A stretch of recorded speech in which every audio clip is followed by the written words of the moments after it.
Magandang gabi po sa inyo lahat mga kapatid. Ako po si Brother Joshua Olivares from the Christ-Centered Worship Church dito po sa Winnipeg, Manitoba.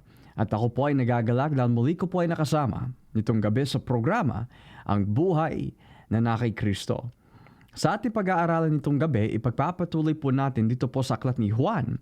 Pero sisimula po tayo ng bagong aklat, bagong chapter we could say, dito po sa Kapitulo 2 ng Juan or the book of John. So, kung masasama niyo po dito, sa aklat po ng John, chapter 2, simulan po natin ang basa dito po sa talatang 1. John 2, verse 1. Pagkalipas ng 2 araw, may ginanap na kasalan sa bayan ng Cana na sakop ng Galilea. Naroon ang ina ni Jesus. Inimbita rin si Jesus at ang mga tagasunod niya. Nang maubos ang alak sa handaan, sinabi ng ina ni Jesus sa kanya na ubusan sila ng alak. Sumagot si Jesus, "Babae, huwag po ninyo akong pangunahan. Hindi pa po dumarating ang panahon ko." Sinabi ng ina ni Jesus sa mga katulong, "Sundin ninyo ang anumang inutos niya." May 6 na tapayan doon na ginagamit ng mga Hudyo sa ritual ng paghuhugas. Ang bawat tapayan ay naglalaman ng 20 hanggang 30 galon ng tubig. Sinabi ni Jesus sa mga katulong, "Punuin ninyo ng tubig ang mga tapayan." At pinuno nga nila ang mga ito. Pagkatapos sinabi ni Jesus sa kanila, "Sumalok kayo at dalin sa namamahala ng handaan." Sumalok nga sila at dinala sa namamahala. Tinikman ng namamahala ang tubig na naging alak. Hindi niya alam kung saan nanggaling ang alak. Pero alam ito ng mga katulong na sumalok ng tubig.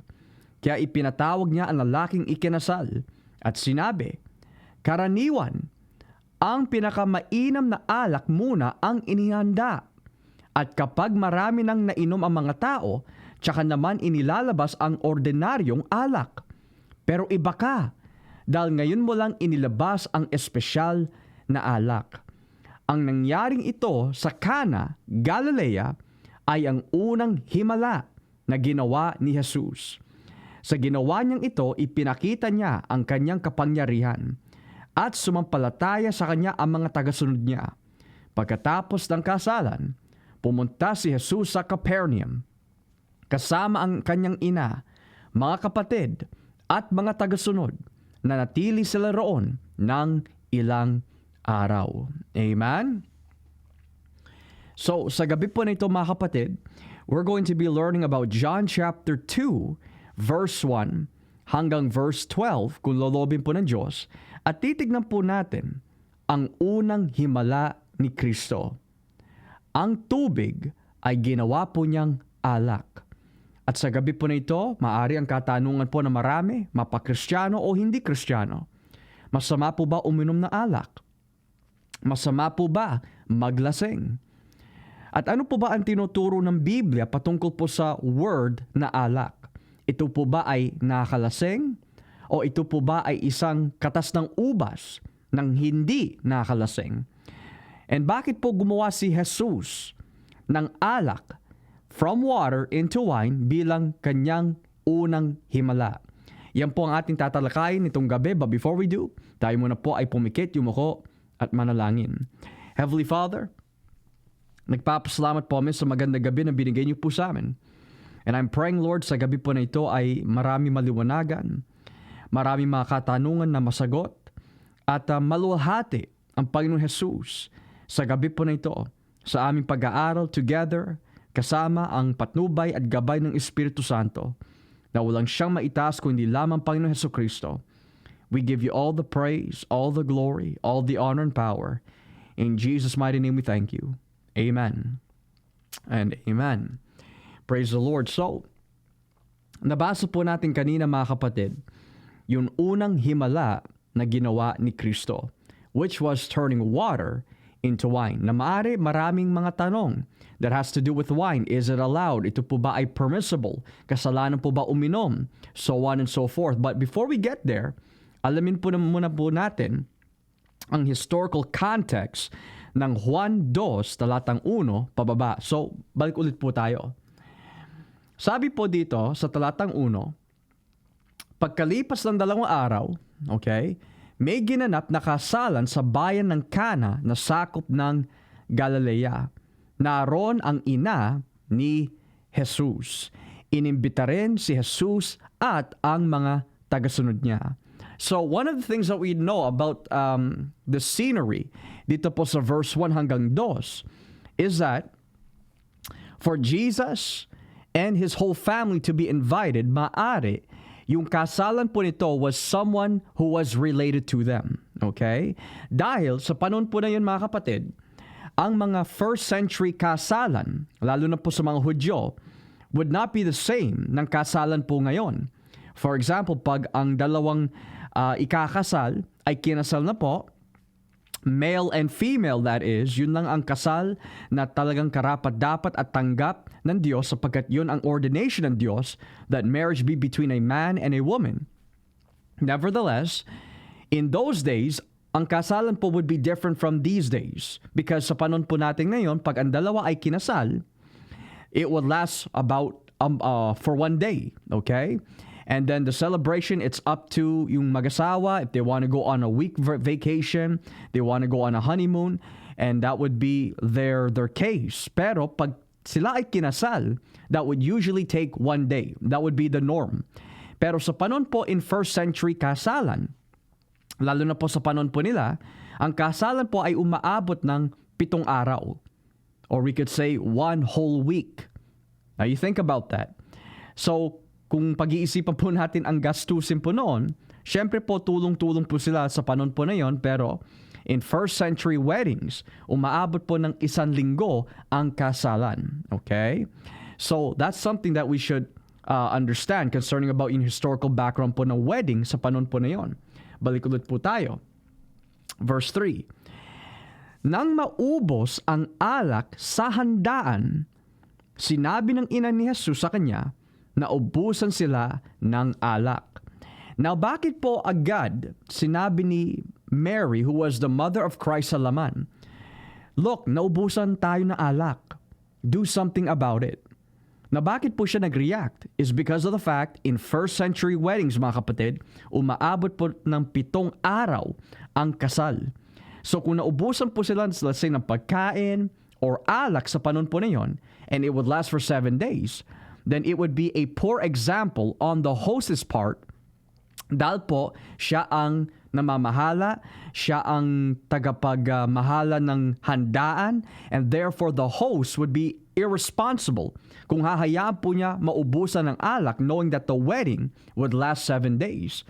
Pero sabi nga po ng Biblia po dito, sinabi na ni Maria kay Jesus na ubusan sila ng alak.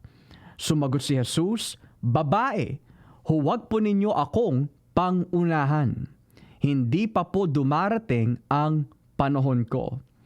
Now, maaari ang tanong po ng iba is, parang ang bastos yata ni Jesus. Parang ang bastos yata ng Panginoon. Nasabihin po niya sa kanyang ina sa laman, babae. Instead of saying inay or ina or mother. Bakit babae? In those days, mga kapatid, it was not a disrespectful thing to call a woman sa panon po na yun. And secondly, kung totoosin po mga kapatid, hindi kabastusan yun because number 1, it was a cultural thing and it was not disrespectful. Secondly, may karapatan din na sabihin po ni Cristo yan regardless because siya ay Diyos. Nilikha po niya ang lahat ng bagay, ang lahat ng tao. So it would not be disrespectful whatsoever kung sabihin ni Jesus at tawagin ni Jesus ang kanyang ina sa laman, babae, sapagkat yan ang lingwahe ng Diyos nung nilikha po niya ang mga tao. Tara, gumawa tayo ng isang lalaki at isang babae na kawangis ng ating inuugali. Which mababasa niyo po sa aklat ng Genesis 1, talatang 26, and then you will see yung creation naman po ng babae sa Genesis Kapitulo 2. So, nilikha po ng Diyos ang tao sa pamamagitan po ng kanyang salita by means of His moral image and likeness, or after His moral image and likeness. Okay? So that is the context of it. Sa panahon po na yon, it was not a disrespectful thing. Balik ulit po tayo. Then sabi po niya dito, hindi pa po dumarating ang panahon ko. Now you're going to notice, mga kapatid, sa aklat po ni Juan, laging mababasa po natin in several chapters in the book of John, yung phrase po na yan, hindi pa dumarating ang panahon niya, o sa wikang English, for His hour has not yet come. What does that mean? It simply teaches us na yung ibig sabihin po na hindi pa dumarating ang panahon niya was referring po sa priority and main responsibility at mission ni Cristo kung bakit po siya naparito. Hindi po siya naparito upang gawin ang tubig into wine. Hindi po siya naparito upang erase someone from the dead or buhayin ang isang patay that has been dead for 4 days. Ang kanyang unang priority was not to feed 5,000 people. Pero sabi ng Biblia, ang kanyang mission, kung bakit po siya isinugo, was to die on the cross and to fulfill the Father's will. Amen? So, nevertheless, nung sinabi po ni Cristo, hindi pa dumarating ang aking panahon, what He really wanted to say was, His main mission of dying the cross has not yet come. Pero nevertheless, para ma-demonstrate po niya ang kanyang kapangyarihan, He did it anyway. So, basahin po natin. Sinabi ng ina ni Jesus sa mga katulong, sundin ninyo ang anumang inutos niya. Amen? So, if you look here sa verse 9, kung titignan po natin ang verse 9, sabi po dito, tinikman ng namamahala ang tubig na naging alak. So, gumawa na po si Cristo ng himala. He turned the water into wine. Hindi niya alam kung saan nanggaling ang alak. Pero alam ito ng mga katulong nang sumalok ng tubig. Kaya ipinatawag niya ang lalaking ikinasal. At sinabi, karaniwan ang pinakamainam na alak muna ang inihahanda. At kapag marami nang nainom ang mga tao, tsaka naman inilalabas ang ordinaryong alak. Pero iba ka, dahil ngayon mo lang inilabas ang espesyal na alak. So, dito na po tayo magsisimula sa atin mga famous questions. Tulad po na, was it really true na ginawa ni Cristo ang tubig into wine? Gumawa po ba si Cristo ng alak? One thing that we have to understand, mga kapatid, is this. Iba po ang alak noon sa alak po na ginagawa po ngayon. If we are to ask the question, did Jesus turn water into alcohol? Kailan ma-define mo na po natin yung word na alcohol? Are we to say, ginawa po ba ni Cristo ang tubig into Smirnoff? Ginawa po ba ni Cristo ang tubig into Crown Royal? Ginawa po ba ni Cristo ang tubig into Red Horse? Ginawa po ba ni Cristo ang tubig into Grey Goose? Okay? Or any of these, or Ciroc, or any of these alcoholic beverages na ngayon was much more different now than it was then? And the answer would be, no, He did not create the water noon panahon po na yun to be the exact same alcoholic beverage that we have today. Although, yung word na alak na binabanggit po dito ay nanggagaling po sa wikang Griego na oinos. At ang ibig sabihin po ng oinos is intoxicating or fermented wine. Okay? So, bago po natin talakayin po at sagutin yung ibang katanungan tulad po na did He really turn the water into wine, kailangan malaman muna po natin yung ibig sabihin po ng oinos or yung fermented intoxicating wine nung panahon po na yon. Number 1, ito po ay katas ng ubas. At ang katas ng ubas po, pag yan ay pinisil or we could say tinapakan or it was pressed, dahil ang katas ng ubas, due to it being fresh and ripe, may mga natural sugars po siya, and it also has within its skin, yung balat po ng ubas, it has yeast. Okay? So pag tinapakan po ito, and that was pressed at tapos na-expose pa po sa air or oxygen, it doesn't take long na yung pressed grape juice po na yon that was fresh from the vine or katas ng ubas, because yung yeast and air and sugars would mix together, it doesn't take long for it to ferment and turn into wine. Kaya ang ginagawa po ng mga tao nung panahon po na yon, because it was a custom in those days, it was a part of yung dietary culture po nila to drink wine. Okay? Pero ang ginagawa po nila para hindi po sila malasing, minsan nagdadadag po sila ng tubig. And they would mix this in their fermented wine with water para hindi po masyadong malakas ang alcoholic content. Okay? So yan po ay naging normal na sa mga Hudyo.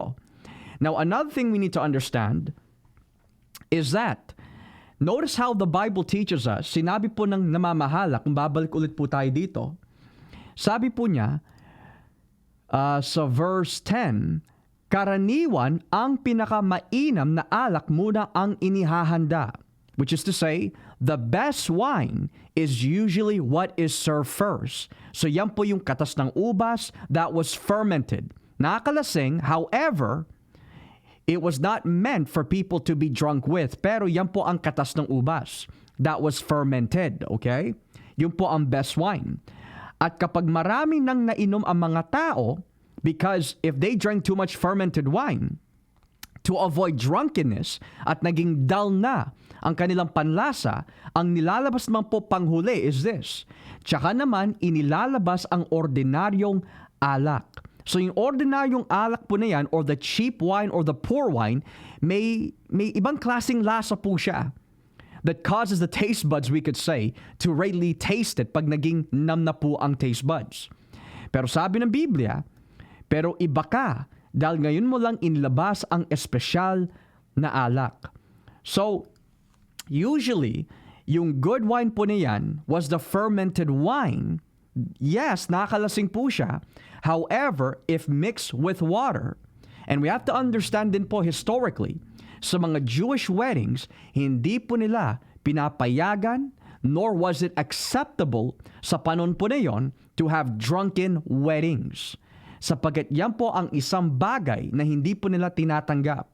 Okay? Maari it was something na practice ng mga pagano, ng mga hentil, but it was something unacceptable sa mga Hudyo, lalo na po sa kasalan.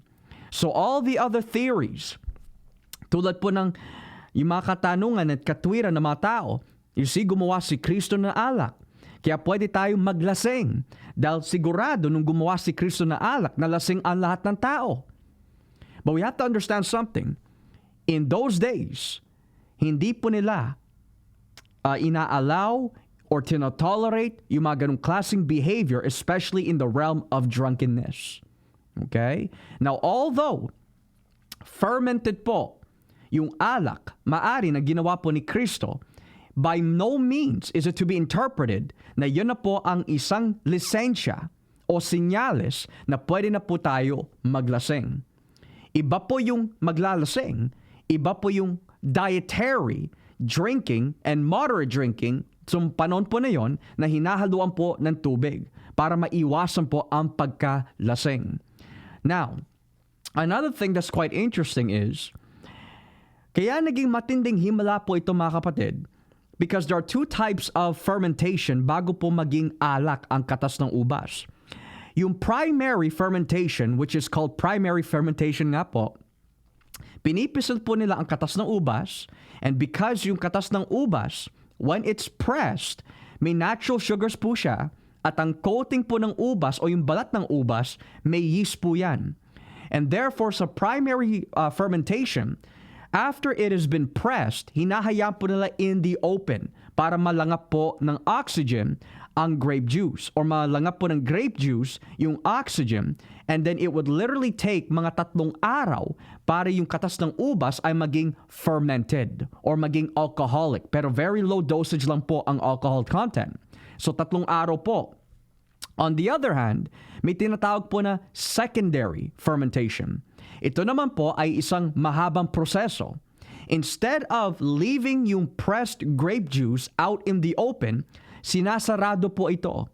At ang proseso po nito ay umaabot ng 7 araw hanggang 2 to 3 linggo. Pero there was a problem because kung gagawin po ng mga tao in the wedding, yung secondary fermentation, hindi na po yan aabot dun sa kasal because of the fact ang tagal po ng proseso. And because the wedding lasted 7 days at naubusan na nga po sila ng alak, we could say, hindi na po aabutin. Masyado matagal na ang proseso. At kung gagamitin naman po nila ang primary fermentation, hindi pa rin po aabot. Sabihin na po natin na 7 days nga po ang kasal and it would take 3 days for fermentation, yung primary fermentation, which was yung mabilis na proseso, mawawala na ng gana ang mga tao. Kasi naubusan na nga po sila ng alak. Pero the fact na dinala at inutos ng Panginoon na yung mga tubig na yan ay dadalhin po sa Kanya, and then He would turn the water into wine instantly, mga kapatid, knowing na ang proseso ng mabilis na fermentation ay 3 araw, ang proseso ng mabagal na fermentation ay 7 araw hanggang 2 linggo. Pero nung ginawa ni Cristo ang tubig into wine, o ginawa po niya alak ang tubig, it was instantaneous. Instantaneous. Kaya nagulat po yung namamahala doon po sa handahan. Kaya tingnan niyo po, sinabi po niya. Sabi po niya dito, karaniwan ang pinakamainam na alak muna ang inihahanda. At kapag marami nang nainom ang mga tao, tsaka naman inilalabas ang ordinaryong alak. Pero iba ka, dahil ngayon mo lang inilabas ang espesyal na alak. Now, ang tanong, bakit po ginawa ni Cristo ang himala po na yon? Sabi po sa talatang 11, ang nangyari ito sa Cana, Galilea, ay ang unang himala na ginawa ni Jesus. Sa ginawa niyang ito, ipinakita niya ang kanyang kapangyarihan at sumampalataya sa kanya ang mga tagasunod niya. So tandaan po natin yan. Bakit po ginawa ni Cristo ang tubig into wine? He did this para ipakita niya ang kanyang kapangyarihan at sumampalataya sa kanya ang mga tagasunod niya. Amen? So, now that we understand yung context, the historical background and context of Jewish weddings nung panon po na yon, yung alak po nung panon po na yon, kung i-apply po natin ang biblical hermeneutics, which is to say yung science ng Bible, how we can apply the Bible, ito po ba ay applicable po ngayon o hindi na po applicable? So ang unang tanong na tatalakayin po natin is this: ang alak po ba ngayon, under biblical terms, pwede po ba ang isang Kristiyano ay uminom ng alak? Is the question. Well, basahin po natin dito sa aklat po ng Deuteronomy. Tignan po natin ang use po ng alak sa panon po na yon at mismo inutos ng Diyos. Deuteronomy, Kapitulo 14, talatang 26.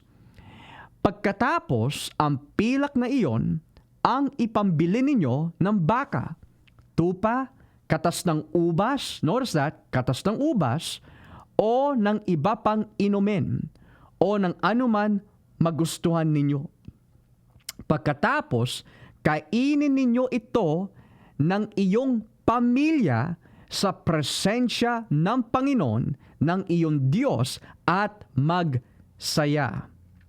So kita po natin dito, they were to do this sa presensya ng Panginoon at magsasaya. Why? Kasi ginagawa po nila ito for the Lord. Okay? So ano po yung nakita natin dito? Katas ng ubas. Yan po yung oinos, mga kapatid, sa wikang Griego. Okay? Yan po yung katas ng ubas na hinahaluan po ng tubig once it got fermented. Okay? So nakalasing po siya, pero very small content, maari ang kanyang alcoholic content. Nevertheless, inutos po ng Diyos, pwede po sila uminom at kumain ng katas ng ubas sa presensya ng Panginoon at sila ay magsaya. Hindi po sinabi maglasing. Iba po yung magsaya sa presensya ng Diyos at iba yung maglasing. Okay? Now, another thing that we see sa bagong tipan naman po, sa Roma 14, talatang 19, Kaya pagsikapan nating gawin lagi ang mga bagay na magbibigay ng kapayapaan at makakapagpatibay sa isa't isa. Huwag mong sirain ang pananampalataya ng isang iniligtas ng Diyos nang dahil lang sa pagkain. Lahat ng pagkain ay maaring kainin, pero ang pagkain nito ay masama kapag naging dahilan ito ng pagkakasala ng iba. Mas mabuti pang huwag nang kumain ng karne o uminom ng alak o gawin ang isang bagay kung iyon ang magiging dahilan ng pagkakasala ng iyong kapatid. So let's pause here. Pwede po ba sa isang Kristiyano na uminom ng alak? According na nakikita po natin sa Lumang Tipan, ito ay inutos ng Diyos sa mga Hudyo. Sa Bagong Tipan, ang mga Kristiyano ay pwede uminom pero in one condition. Dapat yung pagkainom po nila ay hindi po magbibigay ng katitisuran sa kanilang kapwa Kristiyano. At hindi lamang po yan. Dapat ang kanilang pagkakainom ng alak or in those days, oines, is not for ungodly purposes, but for purposes in glorifying God. So, the next question is this. Pwede po ba sa isang Kristiyano na maglasing? Amen? Iba po yung umiinom, iba rin yung naglalasing. Ano po ba ang tinuturo ng Biblia sa mga taong naglalasing? Ito po sinasabi sa unang Korinto 6, talata 9 hanggang 10. Hindi nyo ba alam na hindi magmamana ng kaharian ng Diyos ang masasama? Huwag kayong palilinlang, sapagkat kailanman hindi magmamana ng kaharian ng Diyos ang mga immoral, sumasamba sa Diyos-Diyosan, nangangalunya, nakikipagrelasyon sa kapwa lalaki o babae, magnanakaw, sakim, lasenggo. Now think about that. Mapanlait, amen, yan po yung mga kasalanan, at yung ganyan din po yung mga pamumuhay na hindi makapasok sa kaharian ng Diyos. So uulitin ko po, verse 9 and 10. Hindi nyo ba alam na hindi magmamana ng kaharian ng Diyos ang masasama? So ano po yung tinutukin ni Pablo na masasama na pamumuhay? Sabi po dito, mga immoral, sumasamba sa Diyos-Diyosan, nangangalunya, nakikipagrelasyon sa kapwa lalaki o babae, magnanakaw, sakim, lasenggo. Okay. Kita po natin, there's a difference with the question, can a Christian drink? The Bible makes it very clear, it is lawful. Pero hindi all the time nakakapagdala ng kabutihan sa mga ibang mananampalataya because of their lack of understanding and their own conviction and conscience. Pero, kung tatanungin po natin, pwede po ba sa isang tao or even isang Kristiyano na maglasing? Sabi ng Biblia, yung mga naglalasing, yung mga namumuhay sa ganyang klaseng masamang pamumuhay, ay hindi makakapasok sa kaharian ng Diyos. So, bakit po bawal maglasing is the question? At bakit inutos ng Diyos na bawal maglasing ang isang Kristiyano at even those who may not even be Christians na nilikha ng Diyos? Why is it wrong to get drunk? Well, number one, kung babasahin po natin dito, sa aklat po ng Kawikaan, Kapitulo 23, talatang 29. Kawikaan 23, talatang 29. Sino ang may matinding problema? Sino ang mahilig sa away? Sinong mareklamo? Sinong nasugatan na dapat sana ay naiwasan? At sino ang mga matang o may mga matang nagmumula o namumula? Sino pa kung hindi ang mga lasenggong sugapa sa iba't ibang klase ng alak? Huwag kang makagtang sa alak na napakagandang tignan sa isang baso at tila masarap. In other words, sa wikang English, do not look or tarry upon wine when it is red. In other words, huwag kang mahulog sa tukso kung ang kahinaan mo ay maglasing. Kapag nalasing ka, sasama ang iyong pakiramdam na parang tinuklaw ka ng makamandang na ahas. Kung ano-ano ang makikita mo at hindi ka makapag-isip ng mabuti. Pakiramdam mo'y nasa gitna ka ng dagat at nakahiga sa ibabaw ng palo ng barko. Sasabihin mo, may humampas at sumuntok sa akin, ngunit hindi ko naramdaman. Kailan kaya mawawala ang pagkalasing ko para muli akong makainom? Kita po natin mga kapatid, bakit po pinagpawalan po ng Diyos ang maglasing? Number 1, ito po ay nagbibigay ng maling pag-iisip. Number 2, kung ang kahinaan po natin ay alak, dadalhin po tayo nito sa isang matinding temptation at bisyo na magsisira ho na ating buhay. Wawasakin po niya ang ating moral na pag-iisip. Wawasakin po niya ang ating katawan. Magiging manhid ang ating pakiramdam. At magiging violente po ang ibang tao pag sila ho ay nakainom ng alak. Lalo na po pag sila ay naglasing. So ang ibig sabihin po na huwag tignan ang alak pag siya ay namumula or pulang alak, we could say, is not to say that don't drink wine, but what it's really saying is, kung ang kahinaan mo ay maglasing, do not give in sa temptation po na yan because it will lead you to drunkenness. Pinagbawalan po ang maraming lingkod ng Diyos at yung mga bibigyan ng office at administration ng Diyos sa isang matinding gampanin na umiwas at wag uminom ng alak. Tulad po ng mga Nazareno. Kung babasahin po natin sa aklat po ng Bilang, Kapitulo 6, talatang 1, sinabi ng Panginoon kay Moises, sabihin mo sa mga Israelita na kung ang isang lalaki o babae ay gagawa ng isang panata na itatalaga niya ang kanyang sarili sa paglilingkod sa akin bilang Nazareo, kailangan hindi siya iinom ng alak na mula sa ubas o ng kahit ano ang nakalasing na inumin. Hindi rin siya gagamit ng suka na galing sa anumang inuming nakakalasing. Hindi rin siya dapat uminom ng katas ng ubas o kumain ng ubas o pasas. Amen? O pasas. Amen? Now, kung titignan naman po natin sa aklat po ng Proverbs, Kawikaan 31, dito naman po sa wikang English, because there's a Hebrew word here I want to emphasize. The words of King Lemuel, the oracle which his mother taught him, what, O my son? And what, O son of my womb? And what, O son of my vows? Do not give your strength to women, or your ways to that which destroys kings. It is not for kings, O Lemuel. It is not for kings to drink wine. Now, yung Hebrew word po na wine na yan ay yayin. It is the same as meaning as yung Greek word na oinos for fermented or intoxicating wine. Okay? Or for rulers to desire strong drink. Okay? For they will drink and forget what is decreed and pervert the rights of all the afflicted. Give strong drink to him who is perishing, and wine to him whose life is bitter. Let him drink and forget his poverty, and remember his trouble no more.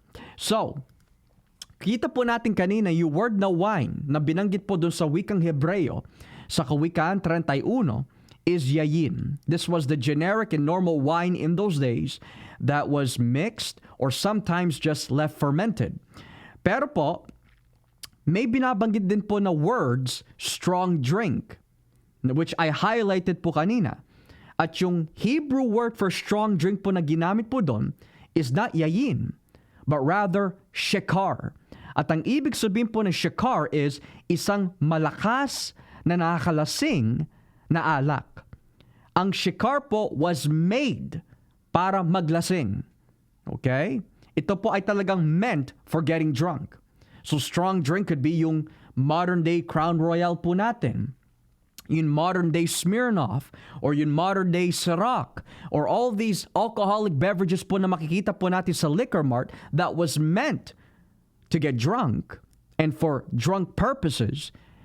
Sa lumang tipan, sa wikang Hebreo, shekar ang tawag po. So that would be the equivalent of our modern day drinking purposes. Iinom ang mga tao ng isang malakas na alak para ang kanilang motibo is really maglasing and not for the glory of God.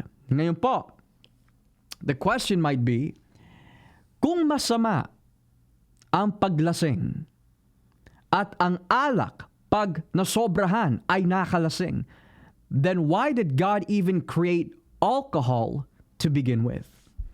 Now, that's a valid question.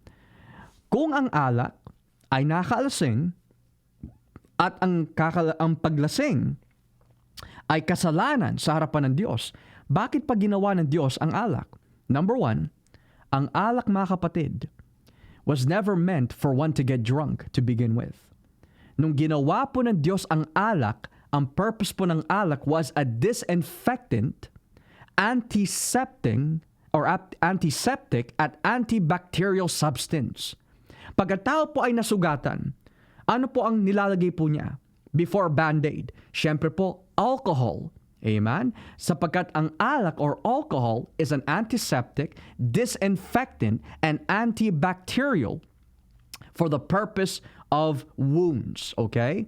And then we also know na inutos din po ni Pablo sa isang pastor na pangalan po ay Timothy na uminom po siya ng alak, which mababasa po natin dito sa aklat po ng unang Timoteo, Kapitulo 5, talatang 23. Dahil sa madalas na pananakit ng sikmura mo, uminom ka ng koonting alak. Amen? Now, ang context po nito is not uminom ka ng konting Crown Royal, uminom ka ng konting Smirnoff, or uminom ka ng konting Red Horse. Hindi po yun ang historical context po niyan. But rather, sa panahon po nila Pablo, lalo na po ni Timothy, ang tubig po noon was greatly polluted. Marumi. Kaya most likely, na-impektuhan po si Timothy because of his evangelistic trips maaari, nakainom po siya ng polluted waters to which sumakit po ang kanyang sikmura. And because ang alak is a disinfectant, pag yan po ay nakapasok sa ating sistema, at yung yeast and fermentation ng katas ng ubas when fermented ay enters into our body, yan po ay nagbibigay ng isang magandang disinfectant reaction sa mga bad germs that are causing the infection. Kaya po niya sinabi, uminom ka ng koonting alak. Okay? Pero hindi po sinabi, anak, maglasing ka. Timothy, man of God, maging wild ka. Magpakalunod ka sa alak para ikaw ay malasing. Wala po tayong mababasa ganyan. Lalo na po nung ginawa ni Cristo ang alak sa John 2. Wala po tayong mababasa na sila ay nagwala, naglasing, nagmura, naging bayolente. Okay? But rather, matitino ang mga tao. They could taste that was the best wine. Matino pa ang kanilang pag-iisip. Maayos pa. Mawastong pa ang kanilang pag-iisip. Amen? Pero, yung mga taong na hindi binabasa ang Biblia na maigi, na ang kanilang katwiran, gumawa si Cristo ng alak and therefore pwede na akong maglasing, ang kanilang intensyon is not to glorify God, but rather, ang kanilang motibo is to justify at maging matuwid sa kanilang paningin na ang paglasing at yung mga ganong klaseng pamumuhay na labag sa kalooban ng Diyos is okay. Pero malinaw na tinuturo ng Biblia, walang lasengo na makakapasok sa kaharian ng Diyos. Now, pastor, ang tanong, are you allowed to drink? I am, by Christian virtues and Christian law, I am allowed to drink. However, nabasa din po natin kanina sa Roma 14 na hindi lahat ng bagay na pwede nating gawin ay makabuti sa ating mga kapwa. Dahil meron iba, nakukonsensya. Pag nakikita po nila ang alak, nakukonsensya po sila. And therefore, hindi ko iinumin ang isang bagay na makakatisod sa aking kapatid sa pananampalataya. And number one, what's the purpose of it? Some say there's medical purposes. That's between you and the Lord. Pero, wag na wag po natin i-abuse ang ating Christian liberty na porket pwede lang po uminom does not necessarily mean gagawin na po natin kung alam po natin hindi ito makatulong sa ating kapwa. There might be Christians, mga kapatid, that God delivered from alcoholism. And if they see you drinking, it might bring a bad report to them and their conscience. Meron mga iba maaari who lost a loved one from drinking. And if they see you drinking, maaari sila ay masaktan and be brought bad memories to them. So we always have to ask the Lord, Panginoon, tama po ba yung gagawin ko sa harapan ng aking mga kapatid sa pananampalataya? Or ginagawa ko lamang po ito for your glory, or am I doing this for my glory? Yun dapat ang ating sagutin muna. At sa mga hindi mananampalataya, hindi po natin pwede i-justify na ang ginawang tubig ni Cristo into wine, o yung ginawa po niya na alak from water into wine, ay isang lisensya para tayo ho ay maglasing. Malinaw na tinuturo po ng Biblia, walang lasenggo na makakapasok sa kaharian ng Diyos. Dahil ito po ay nakasira sa katawan, binababoy po natin ating pag-iisip, nagiging violente po ang iba, ang ating pananalita ay nagiging malaswa, medyo nagiging bastos, at yung behavior po natin ay hindi kagalang-galang at hindi karapat-dapat na gawin. And therefore, to solve the issue this evening, drinking wine in context, moderately, for the glory of God, is lawful for people, for Christians.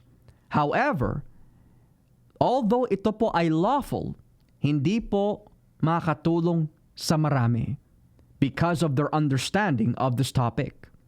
Ang ikalawa naman po, ang paglasing ay kasalanan at hindi nararapat sa isang Kristiyano, sa isang pastor, sa isang namumuno sa iglesia, and for the entirety of the world. Drinking wine to get drunk is a violation of God's law. Amen? Now, one thing is for certain, kung tayo ho ay na-convict po ng Diyos, dahil tayo po ay nakagawa ng isang bagay na hindi dapat, maaari naglasing po tayo, and nakabangga po tayo ng tao, o nakabuntis po tayo, or nakagawa po tayo ng sexual immorality, or naipag-away po tayo because of our drunkenness, at ngayon, na-realize na po natin na masama pala yung gawain na yon. At handa na po tayo tanggapin si Cristo para makamtan po natin ang buhay na walang hanggan, para makapasok po tayo sa kaharian ng Diyos. Dahil naipako si Cristo sa krus to die on the cross for our sins, para po tayo ay makasama sa kanyang kaharian. Kasi malinaw po na tinuturo ng Biblia, walang lasenggo na makakapasok sa kaharian ng Diyos. So kung pinagsisisihan po natin ating mga kasalanan, at handa po tayo maglingkod sa Diyos, at tatalikuran na po natin ang masamang gawain sa pamamagitan ng biyaya at kapangyarihan ng banal na Espiritu, patatawarin po tayo ng Diyos. At bibigyan niya po tayo ng karapatan na maging anak ng Diyos. At isusulat po niya ang ating mga pangalan sa aklat ng buhay. Alam niyo po mga kapatid, malawak itong pag-aaral natin po na ito. But I believe and I pray na naging sapat na po all the important stuff that we need to know. The historical background, the contextual background, the hermeneutical ways of understanding how to use it and how not to use it. Nawa po ito ay nagbigay ng isang malaking tulong po sa atin. Because ang alak, it is lawful. It was a cultural diet sa mga Hudyo. Pero the abuse of alcohol ay kasalanan. The abuse of anything ay kasalanan. And therefore, gawin po natin ang tama. And that is live for Christ. Hingi po tayo ng gabay at tulong at kalakasan sa Diyos. At kung sa mga nanonood po ngayon, kung ang dahilan kung bakit po tayo naglalasing because matindi ang yung problema, wala kang kapayapaan, tandaan po natin kapatid, may pag-asa ho tayo kung lalapit po tayo kay Cristo. Si Cristo ang source ng kapayapaan. Walang problema na hindi kayang ayusin ng Diyos. Ang alak, hindi po niya maayos ang iyong buhay. Pero may kilala po ko isa na pwede mag-ayos ng iyong buhay, at ang pangalan po niya ay si Jesus. Walang imposible sa Diyos kung tayo ay hihingi at tatawag ng saklolo sa Kanya. Mahal po namin kayo kaibigan. Mahal po namin kayo kababayan. Mahal po namin kayo mga kapatid. Lumapit po tayo kay Cristo sapagkat siya ang daan, siya ang katotohanan, siya ang buhay. Habang may buhay, lagi may pag-asa dahil andyan ang Diyos. Ako po ang inyong lingkod na si Brother Joshua Olivares from the Christ-Centered Worship Church dito po sa Winnipeg, Manitoba. At wag po natin kakalimutan mga kapatid, nandiyan ang Panginoon. And there's always hope to those who go to Christ. Alam niyo po bakit? Dahil si Jesus ay Diyos.